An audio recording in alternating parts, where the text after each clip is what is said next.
Información que se ha generado, el pueblo no va a aguantar mucho, no aguanta más abusos de poder y es necesario la reforma al Poder Judicial, señala el ministro en retiro Arturo Saldívar Lelo de la Rea, que a través de diferentes eventos y actividades, las llamadas, en este caso, los diálogos por la transformación, ha escuchado en entrevistas, ha dicho cómo las fiscalías de los estados hay corrupción, sí, pero donde se ve es en el Poder Judicial, o sea, allá arriba con los el llamado cártel de las togas, allá es donde se ve este tipo de situaciones con una abundancia tremenda, es decir, no es un caso, son muchos y no pasa absolutamente nada. Creo que es el momento de que se dejen de lado las consideraciones y se ejerza la acción, porque es cierto lo que dice Arturo Saldívar, ya no aguanta el pueblo. De acuerdo con la OCDE, que retoma los datos de World Justice Project, la percepción sobre la discriminación en la justicia mexicana es la más alta entre los países de Latinoamérica. Urge una reforma integral al sistema de justicia, como lo propone la próxima presidenta de México, Claudia Sheinbaum, y muestra el tablero donde efectivamente México ocupa uno de los principales lugares en este rango de... Aquí está México, mire, hasta aquí, es el más alto. Los primeros son los menos. Es el gráfico sobre la justicia civil y penal. Está en crisis, pero desde hace buen rato. Esta situación no es nueva, ni nació ayer, no, esto se viene desde Felipillo, que hoy es Sabadrín y Felipillo lo sabe. Entonces, con estos datos, bajo estas gráficas que muestran la realidad del país, es evidente que no se alcanzó a tocar el tema de justicia en toda su dimensión. Cierto, se abatieron y creo que se tiene que seguir en ese contexto de trabajar en la recomposición del tejido social, pero no se puede dejar de lado el tema justicia. Creo que es una de las prioridades de la doctora Claudia Sheinbaum, por eso tiene a como uno de sus colaboradores más cercanos, precisamente a Arturo Saldívar Lelo de la Rea, que lo ha dicho en entrevistas, lo ha señalado, cómo hay una gran cantidad de personas sin justicia. Veíamos el día de ayer, las declaraciones de Lenia Batres Guadarrama, donde señalaba que las personas de pueblos originarios que ni siquiera hablan el idioma, no tienen traductores, no hay incluso lo que tanto presume Norma Piña, que son los defensores de oficio, no hay. Pero ella dice que sí, y que son para defender a los pueblos, a los más necesitados. Pues jodidos estamos, algo inexistente es lo que nos defiende, no hay defensores de oficio, federales menos. Entonces esta situación está causando, mire, es bueno que lo diga Arturo Saldívar, porque pues es uno de los personajes que está muy cercano, muy cercano a la doctora Claudia Sheinbaum, y esto ya es bastante interesante, porque estará en un puesto de poder donde él tenga facultades para incidir en lo que es no solo la reforma al Poder Judicial, sino establecer un método de colaboración con todas las fiscalías, y si va a la Fiscalía General de la República, que creo él debe ser un excelente fiscal por el conocimiento jurídico que tiene, por todos estos foros, por la transformación en los que ha participado, por todo lo que conoce de lo que sucede, porque las entrañas del Poder Judicial las conoce Arturo Saldívar. Él ha dicho cómo pasó cuando el tema ABC, en el tema de Calderón, ¿se acuerda? Y de Margarita Zavala, que ahora como que está muy afectada Margarita Zavala, se ve muy desaliñada, muy como que mal cuidada. ¿Será porque Felipillo lo anda recorriendo España? Pues yo creo que por otras cosas, pero esos son asuntos de ellos. Pero ya en términos llanos, comprensibles, Arturo Saldívar pone el dedo en la llaga. O sea, ¿qué es lo que se tiene que cambiar? Tiene que incorporarse a todas las fiscalías, tiene que haber un cambio de mentalidad, tiene que haber coordinación, y sobre todo se tiene que quitar a los prianistas que tanto daño le hacen al país, así lo dijo. Este sistema, quizás, esa es la teoría, aleje a las ministras o ministros de quienes los postularon, porque la verdad es que hoy se hace mucho escándalo del nombramiento de la ministra Batres por los grupos conservadores. Pero hasta antes de eso, siempre se llegaron a acuerdos populares para las ministras y ministros. Y llegaron ministros, que no voy a decir los nombres, pero que todo el mundo los conoce, cercanísimos a los presidentes de la República de ese momento. Y normalmente prianistas, y siguen actuando de la misma forma. Y ahí no se dice nada. Entonces, sí, claro. Creo que es parte de la lógica política. Mientras el nombramiento de ministras y ministros sea una postulación de ternas del presidente y una aprobación mayoritaria, votación calificada en el Senado, se van a requerir los acuerdos políticos entre los partidos, es inevitable. En efecto, te adelantaste porque ahora quiero que empecemos a hablar ya empezamos a hablar sobre la constitución de la Suprema Corte de Justicia, ya es parte de esa reforma que pretende el presidente, pero creo que lo más interesante, lo más novedoso, tal vez lo más peligroso, es la idea de que sean votados por el pueblo los miembros de todo el sistema de justicia. Vamos a un corte y entramos a ese lugar peliagudo, Arturo. Claro que sí. Vamos a un corte.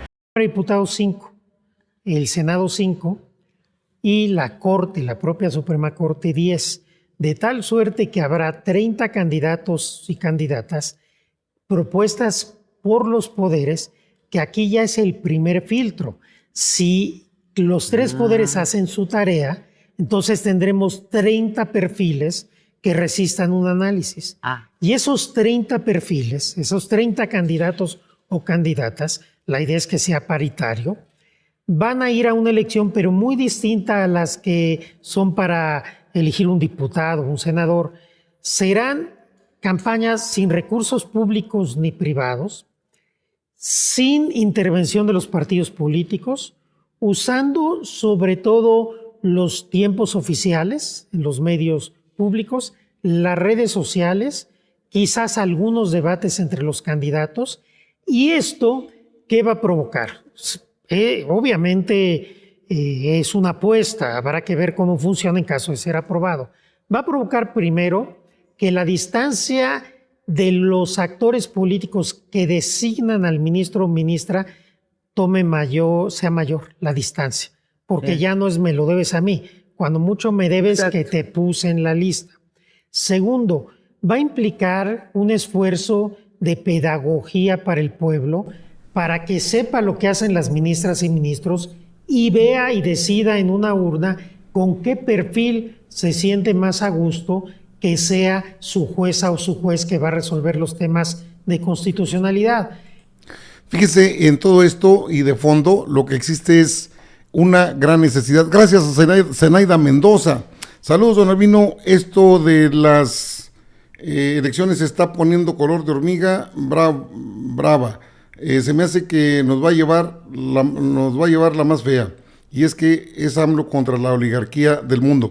Gracias, Zenaida Mendoza. Creo que el presidente contra toda esta oligarquía gana. No le pueden hacer gran cosa. De hecho, no le han logrado hacer gran cosa.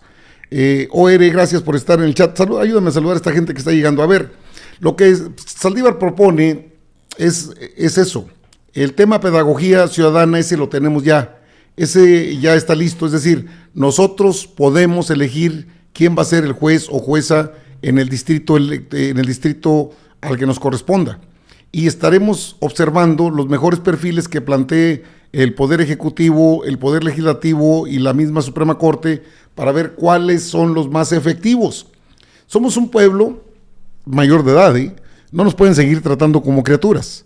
Nosotros sabemos elegir y si nos equivocamos nosotros.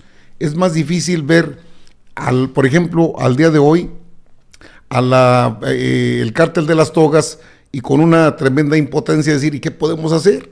Si nosotros ni siquiera sabíamos que existía una Suprema Corte, no sabíamos qué hacían los ministros, no sabíamos que tenían lavandería, despensa, su restaurante de lujo, sus bebidas alcohólicas, sueldazos de 600,000 pesos mensuales, lo destapó la ministra Lenia Batres Guadarrama, que una vez que se jubilan con un recurso igual al salario por toda su vida, que les arreglan sus mansiones y que todo eso nos cuesta a nosotros. No lo sabíamos. Solamente sabíamos que había un gran descontrol y una gran corrupción dentro del Poder Judicial. Hoy están las cartas echadas en la mesa. Hoy sí sabemos de qué se trata. Hoy tenemos, al menos de esa parte, sí tenemos la seguridad de que no podríamos permitir lo mismo. Eso lo dice el mismo Saldívar. Fiscalías estatales, hace un par de semanas vimos un caso que hizo mucho ruido de este juez del Estado de México que absolvió de alguna forma o tuvo una sentencia absolutoria para un presunto agresor sexual porque su víctima, una niña de 4 años en el momento de la agresión, no pudo señalar ni el lugar ni la hora de la agresión. La defensa del Poder Judicial del Estado de México en ese momento fue que la decisión se había tomado conforme a derecho. Y aquí me parece que se plantea un debate bastante interesante, porque sí, puede que la resolución se haya tomado conforme a derecho, pero eso no implica que sea justa. Y ahí la pregunta es, si la ley no es justa, ¿hay que cambiar la ley para que sea justa o vender legalidad como si fuera justicia, que es lo que hicieron? Después vamos al tema profundo, el tema que tú citas. Simplemente por lo que yo escuché del juez, eso, yo no conozco el expediente, vi la sentencia, me pareció muy escueta, pero lo que dijo el juez, no fue una decisión conforme a derecho. Hay protocolos aprobados por la Suprema Corte que, si bien no son vinculantes, sí deben servir como orientador de cómo se debe tratar con perspectiva de niñas, niños y adolescentes este tipo de casos, sobre todo de abusos. Hay precedentes de la Corte, algunos en los que yo fui ponente, en los cuales se ha dicho cómo se tiene que analizar este tipo de asuntos y cómo se le tiene que privilegiar a la víctima. Si tú ya tienes pruebas, porque eso dijo el juez, de que hubo tocamientos, ¿cómo una niña de 4 años te va a decir el lugar y la hora? Es prácticamente imposible, es un absurdo. Esto no fue conforme a derecho, esto viola todos los derechos de la niña, la revictimiza, es absurdo. Y luego dicen, es que la Fiscalía no acreditó esos extremos. No tenía que acreditar esos extremos. A ver, en muchas ocasiones, porque tenemos precedentes de eso, tres puntos que son bien importantes, de sentencias de la Corte que yo fui ponente. Primero, en todos los asuntos donde haya niñas o niños, tienes que escucharlos. Asuntos familiares o asuntos penales. Segundo, hay formas para obtener la versión o la verdad de las niñas y niños. No son interrogatorios como de adultos. A una niña de 4 años no la puedes interrogar o no puedes llegar a la verdad como a un niño de 10 o de 12.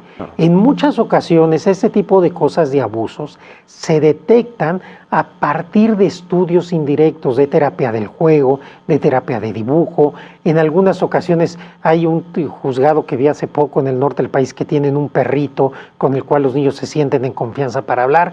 Aquí, por lo que dijo el juez, parece que la niña incluso lo dijo, señaló. Entonces aquí está clarísimo.